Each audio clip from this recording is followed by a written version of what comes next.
ঘর না ছাড়লে ঘর চলে না ভাই, কথাটা বাস্তব ভাই। একটা ফ্যামিলি চালাতে হলে নিজের সুখ শান্তিটা আগে বিসর্জন দিতে হয়, নিজের ঘরটা আগে ছাড়তে হয়। আরে উঠতে থাকা বয়সে হাজারো মায়ের সন্তান এই প্রবাসে পাড়ি জমায়, নিজের জন্য না রে ভাই, নিজের জন্য না। তার দেশে থাকা ফ্যামিলির মানুষগুলা ভালো থাকবে, বাবা মা ভালো খাবে, এটাই।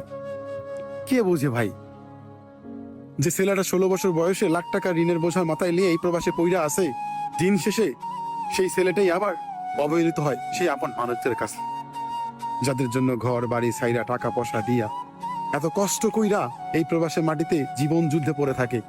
সে শুধু তার ফ্যামিলির মুখে হাসি ফোটানোর জন্য। এতটুকু ভালো কেউ বুঝে না, দিন শেষে ওই প্রবাসীটাকে আবার অবহেলিত হতে হয়। কারণ সবাই জানে যে প্রবাসে গেছে, সে হয়তো ভালো আছে, ভালো খাচ্ছে, আমাদের দিচ্ছে, সে হয়তো মাসে লাখ লাখ টাকা ইনকাম করতেছে, কিন্তু ভাবতেছে না যে যে ছেলেটা আমাদের ভালো রাখতেছে সে কত কিছু ত্যাগ কইরা সেই প্রবাসের মাটিতে পইরা আছে। না পায় বাবা মার ভালোবাসা, না পায় গ্রামবাসীর ভালোবাসা,